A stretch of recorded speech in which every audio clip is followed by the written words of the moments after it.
हर अमावस की रात एक पुराना शव अपने ताबूत से बाहर निकलता है और पूरे गांव में घूमता है, लेकिन वो किसी को मारता नहीं, सिर्फ किसी एक घर के दरवाजे पर रुकता है, जहां अगले दिन कोई न कोई मर जाता है। हेलो मेरे प्यारे साथियों, आपका स्वागत है हमारे इस यूट्यूब चैनल घोस्ट डायरी में। चलिए बिना देरी के कहानी की तरफ चलते हैं। उत्तर प्रदेश के एक दूर दराज गांव रसूलपुर में एक बहुत पुरानी परंपरा थी। हर अमावस्या की रात पूरे गांव में कर्फ्यू लग जाता था। न कोई घर से निकलता, न कोई खिड़की खोलता, न दरवाजा भीतर से बंद। हर दीपक बुझा हुआ। गांव वालों के मुताबिक अमावस्या की रात एक शव यात्रा निकलती थी।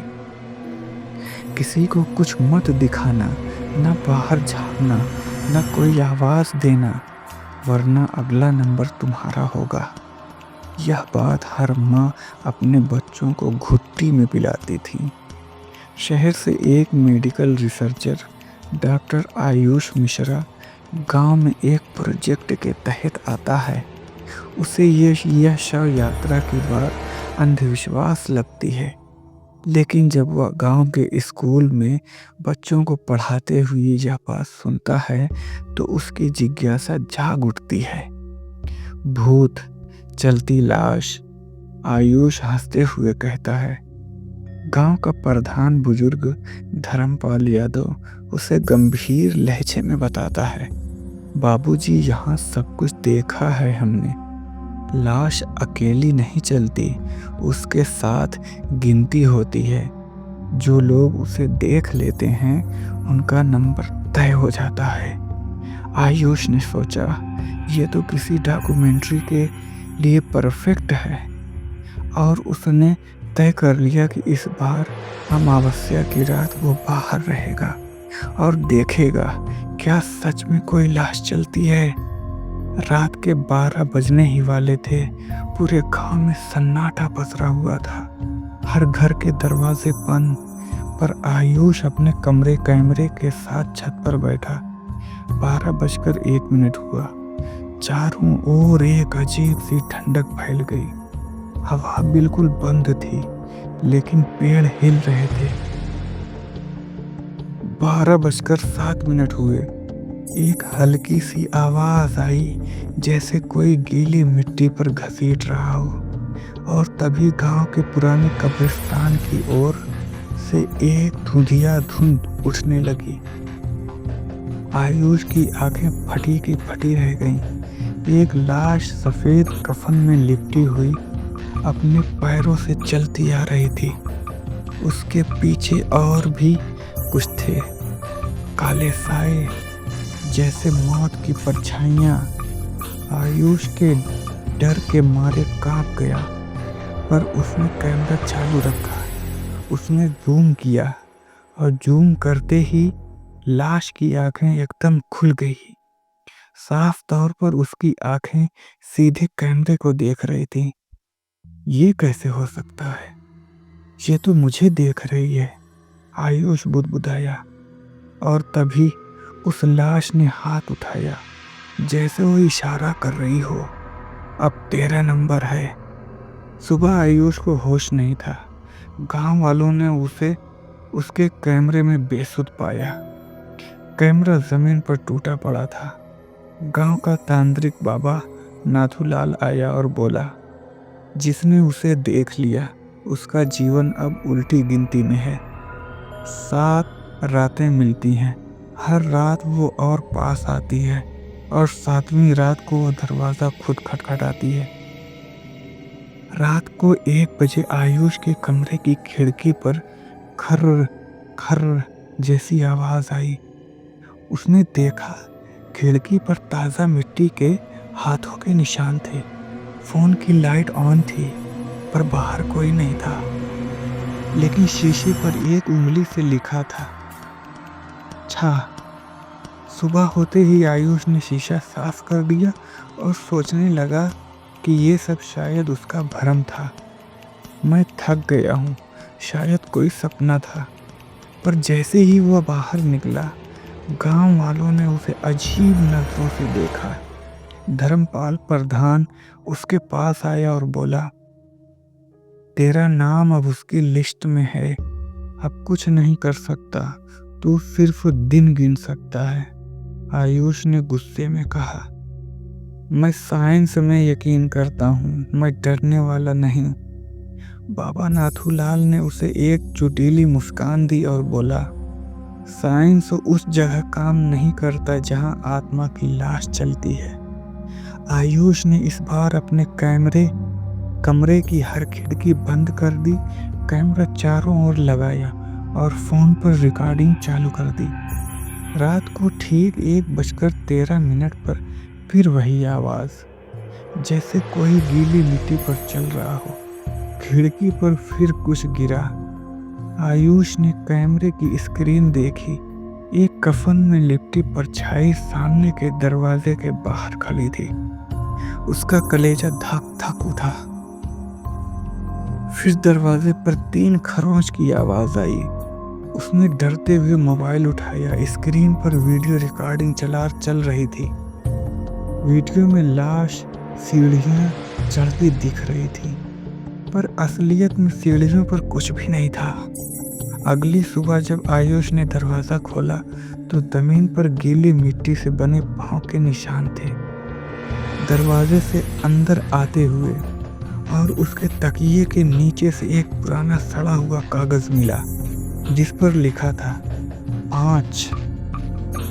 आयुष भागकर बाबा नाथूलाल के पास गया। मैंने कुछ नहीं किया, मैंने सिर्फ देखा था, मैं मरना नहीं चाहता। बाबा ने उसकी आंखों में गहराई से झांका और कहा, तू अब इस शाप से बच नहीं सकता, पर एक रास्ता है, एक ही रास्ता। उसे पूरी शव यात्रा खत्म करने से पहले रोक दो। कैसे? जिस कब्र से वो चलती है वहां जा और उसका नाम पता कर, पर याद रख, उसके नाम को बोलना मौत को बुलाना है। आयुष और प्रधान धर्मपाल उस रात छिपते छिपाते गांव के पुराने कब्रिस्तान पहुंचे। वहां लगभग 99 कब्रें थीं, पर एक पर सिर्फ कफन पड़ा था, बिना नाम की। उस कफन के पास एक लाल धागा बंधा हुआ था और उस पर लिखा था, जो इसे हटाएगा वही अगला शव बनेगा। अचानक हवा तेज चलने लगी। एक डरावनी फुसफुसाहट सुनाई दी, अब तू जानता है मेरा नाम? और उसी वक्त कब्र की मिट्टी हिलने लगी। क्या आयुष का नाम अब अगले शव के रूप में दर्ज हो चुका है? क्या वो उस चलती लाश का रहस्य जान पाएगा या वो खुद अगली शव यात्रा बनेगा? इन सारे सवालों को आयुष उस कफन की ओर देख ही रहा था कि अचानक एक ठंडी सड़ी गली सांस उसके चेहरे पर महसूस हुई। कफन हिल रहा था, जैसे उसके अंदर कोई जिंदा हो। और फिर एक मध्यम गहरी आवाज, एक औरत की, अब तू भी मेरा हिस्सा है। आयुष ने डर के मारे पीछे हटते हुए पूछा, तुम कौन हो? और जवाब नहीं आया, बस मिट्टी और खून की बदबू और एक धीमी चीख। बगल में खड़ा धर्मपाल तो वहीं बेहोश हो गया। दूसरे दिन आयुष ने गांव के पुरातन मंदिर में पुजारी से बात की, जिसने एक 1942 का रजिस्टर दिखाया। उसमें गांव में जिनकी मौतें अमावस्या पर हुई थीं, उनका जिक्र किया। अंतिम पन्नों में लिखा था, नाम रूहिना, मृत्यु 31 अक्टूबर, अमावस्या की रात, शव बिना संस्कार के गड्ढे में फेंका गया, कारण डायन घोषित की गई। आयुष के होंठ सूख गए। ये तो वही है रूहिना, एक निर्दोष औरत जिसे लोगों ने जिंदा जला दिया और अब वो हर अमावस्या को अपना बदला लेने लौटती है। रात होते ही फिर वही सिलसिला। दरवाजे पर खरोंच, लेकिन इस बार दरवाजा खुद ब खुद खुल गया। आयुष कांपते कांपता हुआ उठा और कमरे के कोने में छिप गया।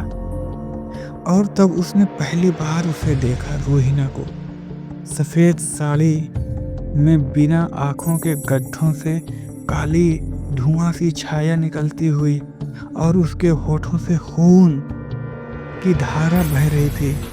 उसकी गर्दन टेढ़ी थी और शरीर झटकों से आगे बढ़ रहा था, जैसे हर हड्डी टूटी हो। और उसके कंधे पर एक कफन लिपटा शव था, जिसका चेहरा आयुष जैसा ही था। तू भाग सकता है, लेकिन तेरी आत्मा अब मेरी है। रोहिणा की घिसी घिसी आवाज कमरे में गूंज रही थी। बाबा नाथूलाल ने आयुष को एक ताबीज दिया और कहा, तेरा वक्त तेजी से खत्म हो रहा है। अगर तुझे बचना है तो रोहिणा की मौत की असली वजह पता कर, क्योंकि उसकी आत्मा अभी भी अधूरी है। तभी तू उसका चक्र तोड़ सकेगा। आयुष ने पूछा, अगर मैं उसकी मौत का सच जान लूं, तब क्या मैं उसे रोक सकता हूँ? बाबा बोला, सच इतना भयानक है कि शायद तेरी रूह पहले ही पिघल गई। गांव के पुराने स्कूल की दीवारें गिराई जा रही थीं। वहां एक लकड़ी की संदूक मिली और उसमें थी रोहिणा की डायरी। उसमें आखिरी पन्नों पर लिखा था, मैं निर्दोष हूँ, मुझे किसी को नहीं मारा, मैंने किसी को नहीं मारा। वो लोग डरते थे मेरे ज्ञान से, इसलिए मुझे डायन घोषित कर दिया, जिंदा गाड़ दिया। मेरी आत्मा अब तक चैन नहीं पाएगी जब तक हर सातवां इंसान मुझे देख न ले और मेरे दर्द का साथी न बन जाए। आयुष समझ गया, हर शव यात्रा में 7 घर गिने जाते हैं और जो अंतिम हो वही अगला शव बनता है। अब तक 4 रातें बीत चुकी थीं, 3 बाकी थीं और 3 घर बाकी थे। रोहिणा की आत्मा अब और भी ज्यादा शक्तिशाली हो चुकी थी। 5वीं रात गांव के एक घर में अचानक आग लग गई। कोई नहीं जान पाया कि आग कैसे लगी, लेकिन उस घर के आंगन में मिट्टी से बना एक पांव का निशान मिला, जैसे किसी शव के अंदर आकर आग लगाई हो। 6वीं रात गांव की एक वृद्धा, जो कभी रोहिणा के खिलाफ गवाही देने वालों में से थी, खून से लथपथ अपने बिस्तर पर मरी पाई गई। उसके माथे पर मिट्टी से लिखा था, तू भी झूठी थी। अब आयुष अकेला बचा था। 7वां घर, 7वीं रात, अंतिम लक्ष्य। आधी रात गांव फिर से सन्नाटे में डूब गया। आवाज फिर आई, लेकिन इस बार दरवाजे के बजाय आवाज छत से आ रही थी। आयुष ने जैसे ही ऊपर देखा, वो वहीं जम गया। रोहिणा उल्टी लटक रही थी, उसके सिर से खून की धार नीचे गिर रही थी और वो मुस्कुरा रही थी। अब तू मुझे पूरा करेगा, तू ही मेरा अंतिम शव बनेगा। उसकी सांसों में आग थी और हाथों में एक और ताजा कफन। आयुष कांपता हुआ बाबा नाथूलाल के पास पहुंचा। मुझे उसका अंत करना है। बाबा ने एक आखिरी मंत्र दिया, अगर तू उसकी हत्या का सच कारण सबके सामने उजागर कर दे तो उसकी आत्मा को शांति मिल सकती है, लेकिन ध्यान रख, वो ऐसा नहीं चाहती। आयुष ने पूरे गांव को इकट्ठा किया। उसने रोहिणा की डायरी और रजिस्टर दिखाया और बताया कि रोहिणा को असली वजह से डायन नहीं, बलि का बकरा बनाया गया था। उसका कसूर बस इतना था कि वो गर्भवती थी। गांव के जमींदार के बच्चे से और जमींदार ने अपने नाम को बचाने के लिए उसे डायन घोषित करवा दिया और जिंदा गाड़ दिया। तुम सबने एक निर्दोष औरत को दफना दिया और अब उसकी आत्मा तुम्हें खुद गाड़ रही है। गांव के बुजुर्गों ने चौंकते हुए सिर झुका लिया। उस रात आयुष रोहिणा की कब्र पर पहुंचा और उसके नाम की पट्टी लगाई, रोहिणा निर्दोष आत्मा। जैसे ही पट्टी रखी गई, जमीन कांपने लगी। कब्र से तेज चीख निकली और रोहिणा की आत्मा हवा में प्रकट हुई। अब उसकी आंखों में खून नहीं, आंसू थे। क्यों इतना समय लगा? मुझे सिर्फ सच चाहिए था। और फिर उसका शरीर राख में बदल गया, कफन जमीन में समा गया और शव यात्रा वहीं हमेशा के लिए रुक गई। धन्यवाद मेरे प्यारे साथी।